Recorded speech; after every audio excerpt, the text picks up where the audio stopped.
kids, you clicked on this video, which means you are here to listen to me ramble about my Disney pins and about my Disney pin trading experience. So I'm going to go over the pins that I started out with, the pins that I traded, and in the end the pins that I bought, because the pin trading system is not as great as I thought it was in the beginning.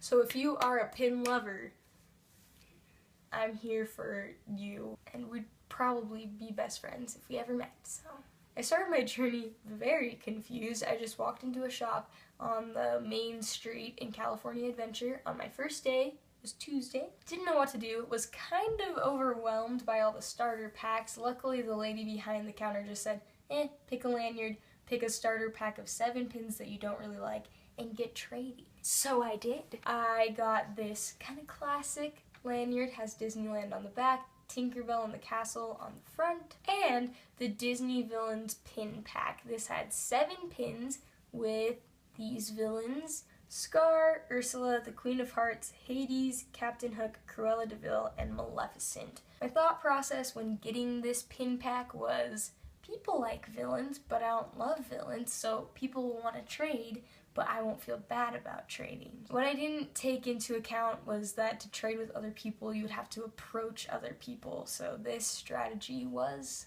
poorly thought out. I knew I wanted to keep Scar because he's a Lion King character, and my initial criteria was Lion King all the way. By day 2, my standards were quite a bit lower than just Lion King.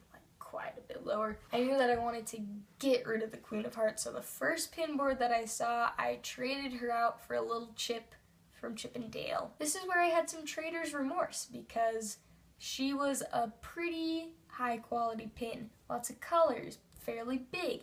Chip was kind of small and kind of average and kind of really common. Also, I waited in line behind a girl who had a giant Alice in Wonderland collection of pins on her lanyard, and I foolishly got rid of my one Alice in Wonderland character, so that made me feel dumb. This began a kind of flurry of panicked and stressed pin trading. Every time I would stop a cast member or I would go in and ask to see a pin board, I just felt like I had to trade. I didn't want to waste people's time. So I went very quickly from Chip to Silver Edition Maximus, which, side note, who came up with the Silver Edition pack? Good characters, but like, you can't tell because it's all silver. Silver Edition Maximus turned to Hong Kong Buzz Lightyear from the Hong Kong Disneyland. Pretty cool, but in a weird style. And that got traded for Piglet, who I still have at this point.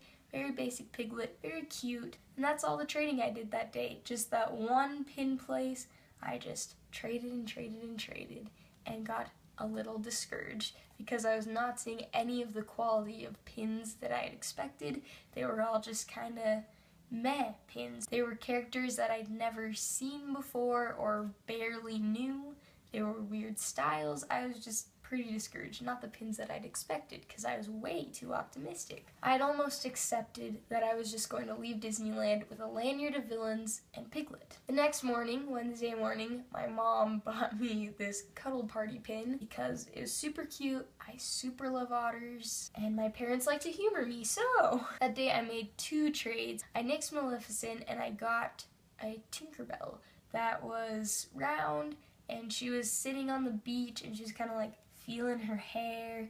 It was pretty cute, except her dress and her hair were the same color of green, which I couldn't justify in the end. I also traded Cruella de Vil for a stubby Eric. Yes, Prince Eric from The Little Mermaid. It was just a bubbly, kind of weird, stubby style, but I traded because I'd seen him before in my life.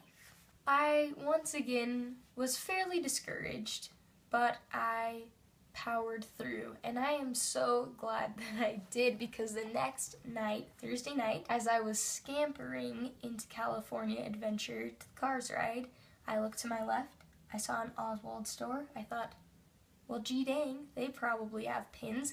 Talked to the lady in the front. She whips out this book, opens the front cover, and what do I see? Rapunzel.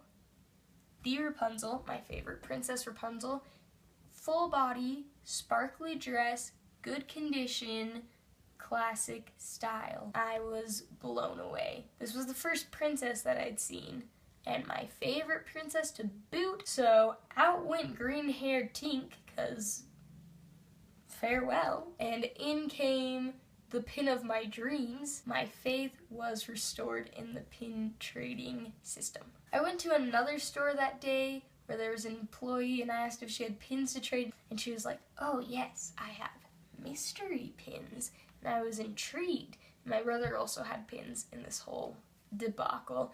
Basically, you didn't answer trivia, you didn't do anything, you just had to blindly give her a pin and she would give you a random pin. So my brother took that risk and got this lame Toontown pin.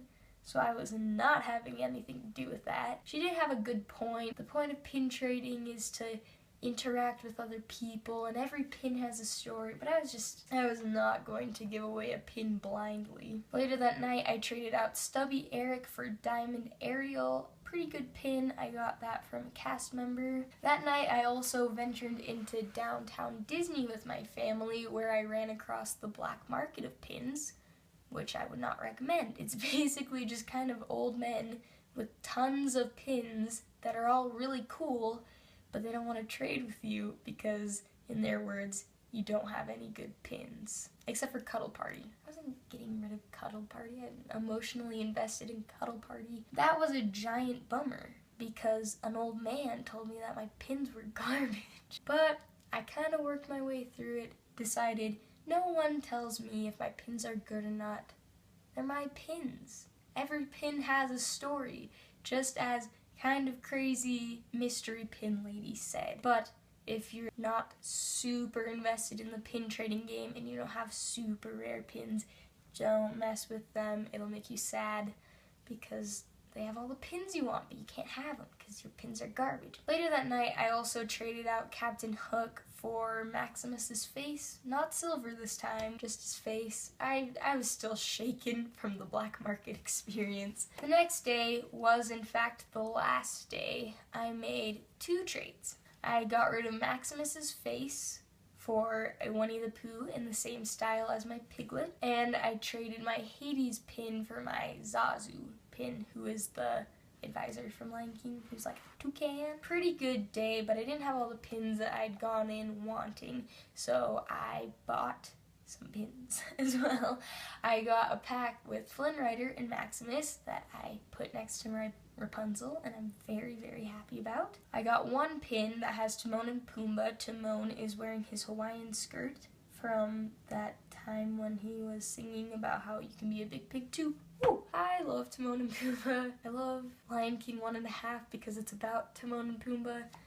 And then I just got a classic Simba, and that is my pin menagerie. I also have Nerd Daisy because my mom traded for it and stuck it on my lanyard. And that's my story. Those are all of the pins that I traded. I hope you enjoyed it. I hope that all of your pin dreams will come true someday. I hope all of my pin dreams will come true someday. They really have, actually. I have Tangled, I have Lion King, that's all I need. I would like a Pascal. I'll save that for another day or year. Thank you so much for watching. Farewell.